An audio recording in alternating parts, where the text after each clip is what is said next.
ele. Bom, Ido, você acabou já respondendo a nossa pergunta 3. Você já falou ali do seu início.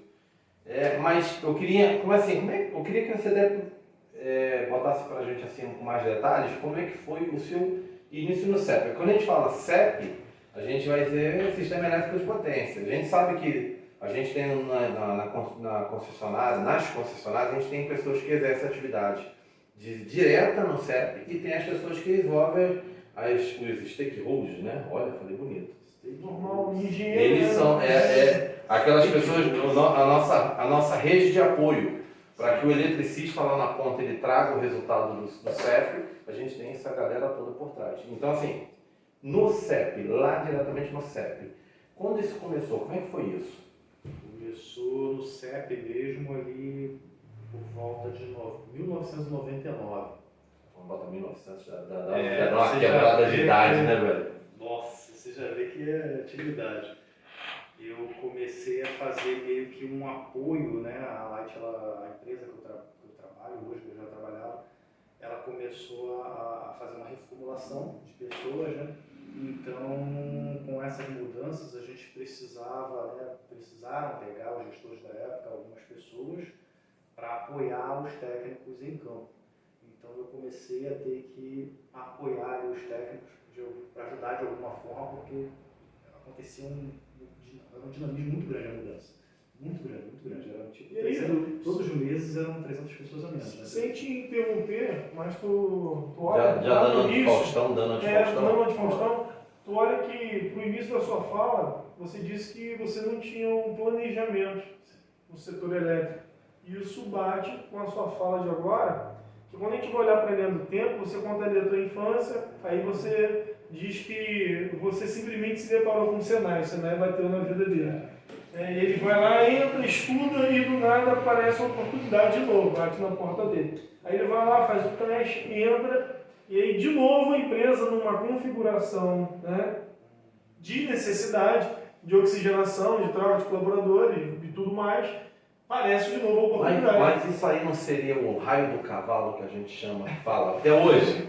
O cavalo passa, tu tem que estar pronto para pular nele? Não foi tão fácil assim não. Não foi, mas quando alguém vê o resultado final, Isso. fala, pô, fulano tá Isso, ganhando na dinheiro. verdade tem um caminho. Tem um caminho. Mas eu digo o seguinte, e isso é bom, até incentivador para outras pessoas. Opportunity. Quando você está em movimento, Isso. mesmo sem o direcionamento, O cavalo passa do correto, teu lado, corre do mas lado fazendo dele. o que é certo, mesmo que ninguém faça, e buscando a Isso fala aí. dele lá do começo, não Tem se uma coerência danada, Tem uma né? coerência, Tem né? uma ali, ó. Você pega lá no começo, né? A frase definida por ele mesmo para começar, e aí o alinhamento, né? Parece que todas as coisas, é bíblico isso, né, cara? Contribuem, né, para o bem daqueles que amam Deus. Então, assim, quando a gente começa a praticar as coisas boas, naturalmente a gente começa a atrair também coisas boas. Então, a prática do que é certo não vai te levar para errado. Ponto. E nem vai te levar para coisa ruim. Então, tu vê que ele não tinha um planejamento, mas a vida se encarregou de levar ele em direção ao planejamento porque ele estava buscando o que era certo. Então, assim, era só conjecturando, né, vamos dizer assim, né, um pouco da tua vida, pegando a linha do tempo, você vê que os encaixes do quebra-cabeça, ele vai se montando, né, e aí daqui a pouco a gente vai chegar no ido engenheiro. Cara, Daqui a pouco. Então, é que no meio do caminho tem um ídolo também É. que quem desenha esse santo todo não é esse santo todo. Meu irmão, olha que tá gravando. Não é nada que comprometa não, mas ele tem umas histórias assim muito loucas. Não, mas aí eu vou deixar ele contar. Eu te se pedi quiser. se você pudesse contar só aquela história do cara na... Nossa. Não, só essa. Essa aí eu... Ou então anunciar o carro do chefe. Mas daqui a pouco ele vai contar essa. Tem... O cara tá vendo, ele vai ver Então, essa daí deixa. A do carro deixa. A do carro... Os dois. Os dois não? Mas quem que vai ficar menos puto? Então, assim... Não, eu vou contar todos. É pra isso que eu trouxe medo, cara. Tem uma outra frase também que a gente costuma brincar. A gente tem uma brincadeira entre amigos profissionais, no meio profissional, que quando alguém fala uma frase marcante, ele fala assim, anota aí, Anota aí, que isso aí Marcante. Tem uma frase também que eu assim meio que tomei para mim, não lembro de ter ouvido em lugar nenhum, mas de que tudo é possível para todo mundo, para todos. Tudo é possível para todos, desde que você não desista nem se saboteie no meio do caminho. Se você não desistir e não se sabotar, vai ser possível. Sim. Óbvio que se você perceber também em algum momento que aquela está ficando muito difícil, você também tem que ter a humildade e de saber a hora de desistir também, de abandonar e seguir um caminho diferente. Mas se você se preparou, se qualifica, se prepara, profissionalmente falando, tá? Se qualifica, sabe que tem potencial, busca pessoas honestas ao seu lado que possam falar que você está no caminho certo, não desiste que vai acontecer, uma hora vai acontecer. Para mim não foi fácil, foi muito difícil. Lá nesse início que o Márcio estava falando, as pessoas falavam, não, o que está acontecendo, muita gente sabe, e precisa fazer curso de eletricista, curso de até que eu fiz tudo aquilo. Só que não aconteceu rápido assim. Eu exerci, inclusive, a função de Então, o Márcio uma cadeira dele. Bom, Ido, dentro do que você acabou de falar para a gente relacionado a seus desafios, quem foi o seu maior incentivador dentro do processo elétrico? Dentro do processo elétrico, eu não lembro de uma pessoa específica, eu lembro de várias pessoas, assim, várias pessoas que contribuíram e eu peguei assim como exemplos positivos e negativos várias pessoas que trabalharam comigo, né? Ou seja, aprendi um pouquinho com cada um. Teve sim pessoas que me incentivaram, mas seria injusto da minha parte falar que uma pessoa foi aquela inspiradora para mim, né? Porque realmente não teve. Tive várias pessoas que me colocaram num caminho muito positivo, né? Que me ajudaram bastante nesse período, ou com uma palavra, ou me dando um caminho, me mostrando o caminho certo a seguir.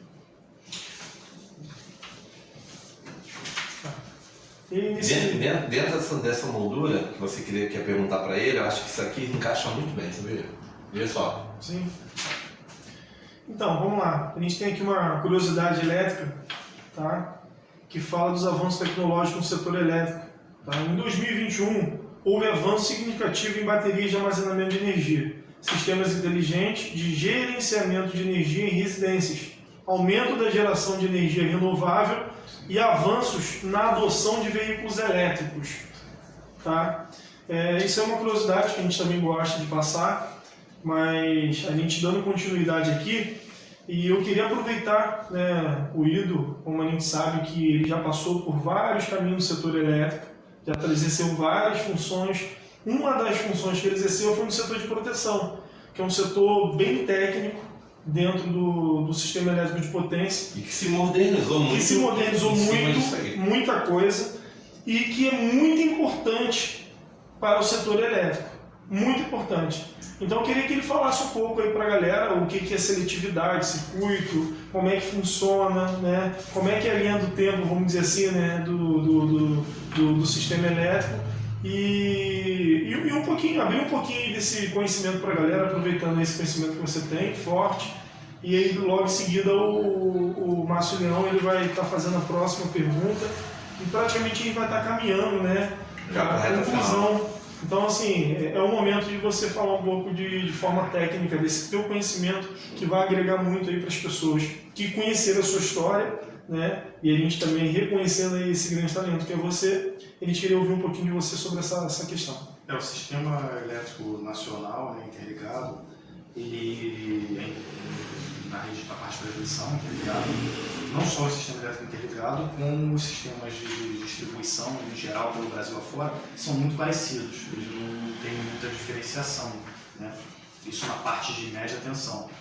E essa parte de média tensão, ela basicamente, quase todas as distribuidoras do Brasil, elas utilizam o sistema radial em anel.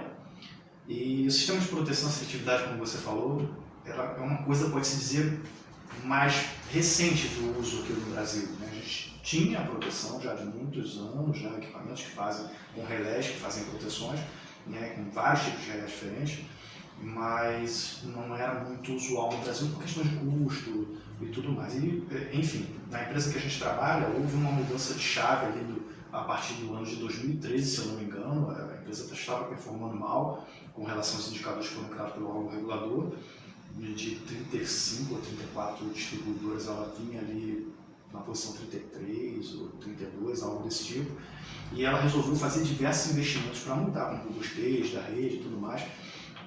E dentro dessa robustez, ela distribuiu equipamentos que seccionariam, ou seja, reduziriam trechos de defeito, né? Basicamente, você, quando fala de seletividade, é você melhorar a sua distribuição dentro de um circuito, reduzindo trechos de defeito, né? Melhorando a qualidade para aqueles clientes que vão estar fora do trecho de defeito. Basicamente é isso, né? Falando grosseiramente dessa forma.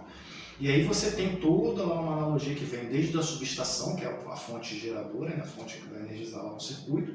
Você vai ter o disjuntor do circuito, aí no meio da rede você pode ter um relé de proteção que pode ser uma chave eletrônica, um ligador, que é o mais usual. E o que é mais percebido pelo cliente. É o que é mais percebido. E aí esses tipos de proteções pode ter chaves fusíveis, seccionalizadores tripolares, monopolares, eletrônicos ou não, que vão reduzindo o trecho conforme a capacidade de cada um. Né? Os religadores, por exemplo, eles têm diversos relés dentro deles, né? E o mais conhecido é o relé de número 79, que ele o equipamento que eu falei leva o nome desse relé, o religador. Na eletricidade também tudo é sugestivo, todos os nomes são sugestivos. Quando o cara fala que é religador, porque ele religa a rede, né? E assim por diante. Todos os nomes na eletricidade são sugestivos. São nomes que não tem transformador, né? Não transforma muito, mas é sugestivo, né? Ele converte energia, né? Poderia ser conversor, mas ele transforma lá, né? Grosseiramente falando, né? A rede e faz uma diferença de tensão para que o cliente possa usá-la. Enfim, e aí você tem esses tipos de proteções e o religador, que foi o maior investimento lá da empresa que a gente trabalha, as empresas do Brasil afora estão distribuindo, ele possibilita de você reconfigurar automaticamente a rede de distribuição muito rápido. E isso foi percebido pelas distribuidoras do Brasil afora, que poderia melhorar muito a percepção do cliente com relação ao fornecimento de energia. Você reduziria o tempo de falta de energia e conseguiria fazer, um termo mais técnico das empresas, manobras rápidas para energizar trechos e os clientes terem menos percepção. Às vezes, na casa do cliente, o cliente percebe a luz piscar e muitas vezes, né? Esse é o que mais percebe. Várias pessoas já falaram para mim, pô, a empresa não está legal, vai e volta, na minha luz. Vai e volta. Está funcionando perfeitamente. Iria faltar a energia dele. Foi lá o ajuste de o famoso intermitente, né? Isso. Seria um defeito que não se consolidou e que fez ali a energia voltar. Porque o religador religou a rede. Se juntou, que também tem um relé 79, religou a rede. Tinha dispositivos de alguns mecânicos, até algumas chaves que funcionam com repetição. Para algumas áreas rurais, por conta de galho, coisa do tipo, e acaba reduzindo. É um rearme natural dela, né? Ela trabalha por fusível ligador. A chave fusível ligadora, ela trabalha pode-se dizer assim, por gravidade, né? Peso bate, é uma mola que automaticamente. Bate nela, aumenta e reativa a outra. Isso é muito bacana também, foi são avanços. E abrindo um pouco mais a esse conceito, eu poderia afirmar, não sei se está certo, tá? Um circuito que teria 5 km, de repente 5 mil clientes, né, de extensão, se não houvesse esses equipamentos, um problema lá no final desse circuito iria derrubar todos os clientes. Com essas chaves fusíveis e religador e tudo mais, você possibilita, se o problema estiver lá no final, vai interromper apenas aquele pequeno bloco de clientes e o cliente que está ali próximo ao disjuntor, o religador, ele não vai ter nenhum tipo de impacto, porque a chave que vai ser desligada ou desativada vai ser aquela próxima daquele cliente. Em parte é isso, né? Até um passado recente, aconteceu exatamente isso que você falou, está perfeitamente correto no termo da sua analogia. Aconteceu um defeito, e poderia ser até um defeito intermitente, como tu disse, mas desligava o disjuntor do circuito, mais ou menos como comparar com a nossa casa, né? Para quem estiver assistindo que não tem um conhecimento muito apurado em eletricidade, lá na sua casa tem um disjuntor lá, né? Fica um quadro lá, e aí tem um defeito, se você fechar um curto na tomada, vai desarmar a sua casa para sem energia. Perfeito. É mais ou menos isso. A diferença... E se ele só tem um disjuntor, desligaria a casa inteira. É isso aí. O que acontece com esse equipamento que a gente está falando, esses equipamentos, né, são vários, são colocados por exemplo, se tiver um curto na sala, você de repente na cozinha, antes de chegar no quarto, você tem um outro tipo de equipamento que vai impedir de desligar o seu quadro de disjuntores. E ele, além de ele impedir de desligar o disjuntor, ele vai religar a energia da sua sala por uma quantidade de ajustes, né, pré-programados pelo técnico que foi lá ajustar, o engenheiro. E segue todo um padrão. E vai seguir todo um padrão de carga, aquele trecho, estudo, o ajuste que é de uma área urbana não é o mesmo de uma área rural, né, de uma área muito arborizada não é o mesmo de uma área completamente que envolva prédio. Até a demanda, né, de carga daquela linha também influencia isso. Exatamente, são cálculos um pouco complexos para a gente citar, mas é feito o cálculo. Eu tenho duas perguntas numa só aqui para você. Duas em uma só. Você gosta do que faz? E se sim, qual seria a sua orientação para quem está querendo ingressar no setor elétrico? Gosto sim, né? Exato. Eu gosto do que eu faço, já trabalho com isso. Porque se fosse não, você vai ter dar uma orientação. Essa é muito difícil, porque trabalhar por 25 anos, né, com a mesma coisa e se não gostar, realmente... Mas a gente pergunta se gosta, rapaz, muda até um sorriso, um brilho no olho. Abreu quase chorou. Eu falei assim, Abreu, tem alguém para agradecer? O Abreu, quando veio aqui, ele falou assim, tem sim. Aí foi lá, mas quando você gosta, fala de cara, eu durmo com chave KS na cabeça, eu fico em casa pensando no que fazer no outro dia. Eu acredito. Entendeu? Entendeu? Assim, eu até brinco que é uma cachaça que a gente gosta, né? É o nosso isso aí. setor A minha elétrico. esposa que vai me assistir, ela quase me bate quando eu saio dirigindo o carro na rua e Olhando Correndo linha. Quem nunca? Só quem não tá no setor. Ela falou, para de trabalhar, tô conversando contigo. Mas enfim, cara, assim... Tem outro estado. Também, andando de moto pra piorar. Outro estado. Porque, na verdade, eu vou identificar quem trabalha no setor elétrico a semelhança de um bombeiro ou um policial militar. O policial militar fora do horário de trabalho, ele continua sendo um policial militar. E se ele vê uma ação diferenciada, ele vai agir como policial militar. O bombeiro também. Se ele tiver uma ação diferenciada, ele vai agir como bombeiro. O eletricista, ou o técnico, ou o engenheiro, o comportamento dele quando fala de eletricidade, fora do horário de trabalho vai ser o mesmo. Porque se ele identificar um risco, uma oportunidade de melhoria, eu estou falando de pessoas sérias, a gente acaba agindo. Então, naturalmente, isso vai entrando realmente no nosso sangue e a gente começa a olhar oportunidades, olhar riscos, identificar, orientar terceiros e tudo mais. Então, assim, eu identifico dessa forma. Então, assim, é mais uma profissão que ela é tão importante quanto a segurança pública, quanto a questão do socorro, porque se eu tiver um desarme de uma linha que cuide de um hospital, alguma coisa do tipo, a gente está ali numa condição de risco. A eletricidade ela deixou de ser luxo já há algum tempo e para ser considerada algo essencial. A gente viu uma pandemia que uma coisa básica da pandemia, que uma das maiores necessidades era que todo mundo estivesse em casa, mas para estar em casa você tinha que ter eletricidade para funcionar tudo, para dar o mínimo de conforto para chegar na sua casa. O setor elétrico não parou. Não parou. É isso aí. Mas sua pergunta, desculpa, só reformulando. Sobre e qual seria a tua orientação para aqueles que querem ingressar? Os novinhos. Os famosos novinhos. Porque hoje não é tão novinho assim, o perfil não é esse. A gente tem perfil de pessoas mais de 30 anos. Esse estagiário com 23 anos. Alterando o formato. Como é que era? Jovem aprendiz. A gente brincou até apelidores de velho aprendiz. Mas enfim, primeiro ponto... Pô, a gente tá falando, comparando com a época que entrava com 14, 15 anos. Hoje, realmente, uma década depois, né? Primeiro é ter um autocontrole, né? Porque a eletricidade é um trabalho muito bonito, muito bacana, mas você tem que respeitar muito a eletricidade. A eletricidade, é uma frase que parece assim... clichê, mas ela não tem cor, não tem cheiro, né? A gente não enxerga ela. Basicamente não enxerga, né? Antes de que se abra um arco elétrico e faça o estrago que ele faz. Mas se a gente não respeitar a eletricidade, dificilmente a gente vai conseguir com a nossa vida perfeitamente. Então, o primeiro ponto é respeitar muito a eletricidade, saber os limites da onde a gente pode alcançar. Esse é o primeiro ponto. E o segundo ponto é ser persistente. É uma área muito gostosa, eu gosto bastante de trabalhar com eletricidade. É uma área que tem possibilidade de você crescer, tem sim. Óbvio, se você olhar com uma realidade aí, sei lá, quantos profissionais tem hoje no Brasil na parte de eletricidade, 100 mil profissionais ou mais, você não vai ter oportunidade para 100 mil profissionais, você vai precisar estar entre os melhores para você receber a oportunidade.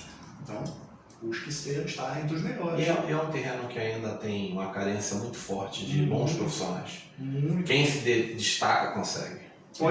Tem muito a expandir Quem se também. destaca consegue. Você vê as energias renováveis aí, tem muito a Tem expandir. muita coisa. Muita coisa a expandir. Contigo? Bora Vamos lá. lá. É Então, a 10ª? Chegou aí um grande momento, né? Um momento que a gente... Não é o momento do... Não, Não, vamos, rapidinho. Uma história, vai, você que escolhe.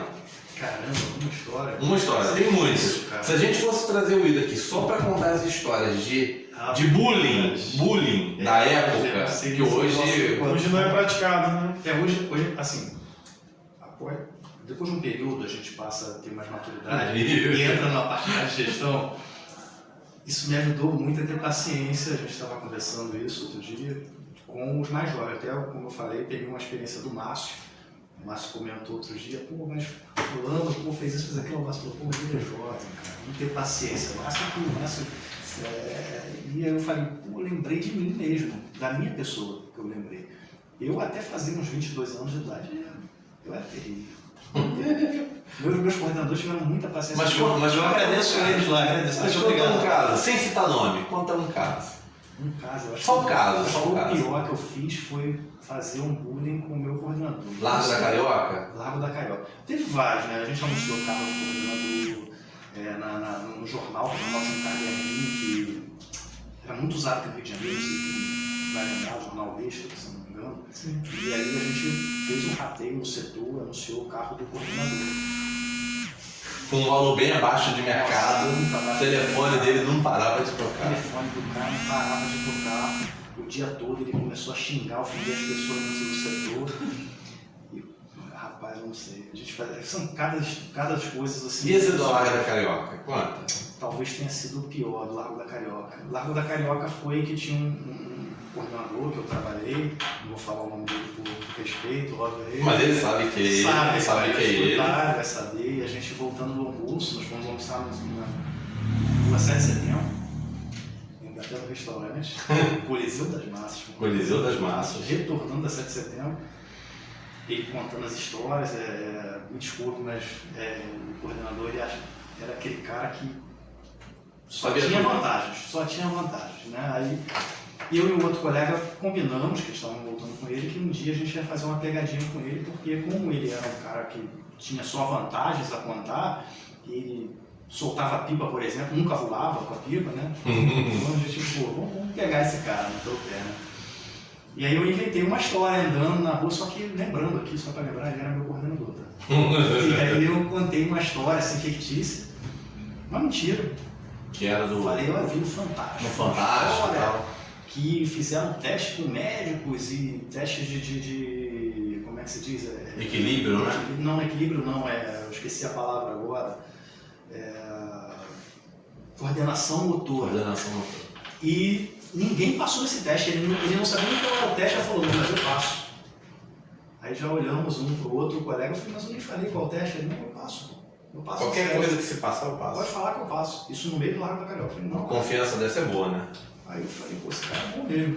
É que lá no teste as pessoas botavam a mão mais ou menos nessa distância de 20 centímetros e a outra pessoa fazia um ângulo de 90 graus e passava a mão várias vezes no centro da mão sem encostar na palma da mão. Aí, pô, faço agora. Eu falei, não, mas tem que ser com o olho fechado. E você tem que contar até 30 em alta voz e passar entre as mãos nessa distância aqui sem esbarrar nas mãos. O teste de coordenação motora que ninguém passou, nem médico passou, nem engenheiro passou, né? No Brasil tem a cultura de que o cara é doutor quando ele faz. Sim, sim. Ou é advogado, ou é médico, ou é engenheiro, né? Enfim. Ele falou, bota a mão. Eu falei, não, cara, peraí, no meio da rua. Ele, não, bota a mão aí que eu vou fazer. Aí eu, tinha 20 anos de idade, gente. Aí eu botei a mão pra ele, aí foi aí eu tirei a mão e fui embora. Ele foi quando Largo da Carioca. 2, 3, 4. sozinho. A gente entrou no bar do outro lado e começamos a rir, eu e outro colega. Aí quando ele falou 30 ganhei, ele abriu o olho, tinha, sei lá, 200 pessoas em volta dele, falando, é maluco, coitado. Aí ele ficou envergonhado, botou a mão assim no rosto e foi embora pra empresa. Aí a gente morrendo de rir, nós dois. Mas tu continuou empregado depois disso, não? Não, e o maneiro da maturidade... Depois que o cara foi embora, que eu falei assim, agora, o que eu faço? O maneiro da maturidade desse gestor é que ele não levou pro coração, ele levou numa boa, numa esportiva. Não, rapaz... Não, né? Isso atrasou hoje com esse. Mais ou menos, a gente... Vai lá. Então, Ito, a gente está chegando aí na fase final, tá? Renovar o agradecimento pela Só participação. desculpa vocês tenham paciência com os meninos aí. Os novinhos. Se tiver algum gestor assistindo, tenham paciência, óbvio. Tem que orientar, mas tenham paciência com os meninos, É isso porque aí. realmente é complicado. E aí, Ito, é um momento que a gente vem certificar, tá? O Eletrovoz, ele tem essa ação principal, né, amplificando histórias e reconhecendo talentos. Então a gente está aí contando a sua história, toda a movimentação da sua infância, como é que foi a tua inspiração, quem foi seu maior incentivador e tudo mais. E a gente vem com um certificado aí para reconhecer, tá, o belo trabalho que você executa não só no Rio de Janeiro. Eu entendo que isso se consolida para o país, para o Brasil, e a gente está querendo dar voz, né? A Eletrovoz é isso, é levar isso para dentro da residência das pessoas, e sem dúvida nenhuma você contribuiu muito, tá? Com esse momento de hoje. Eu vou passar a palavra para o Márcio para ele dar continuidade também, e a gente vai estar finalizando. Só finalizando aqui,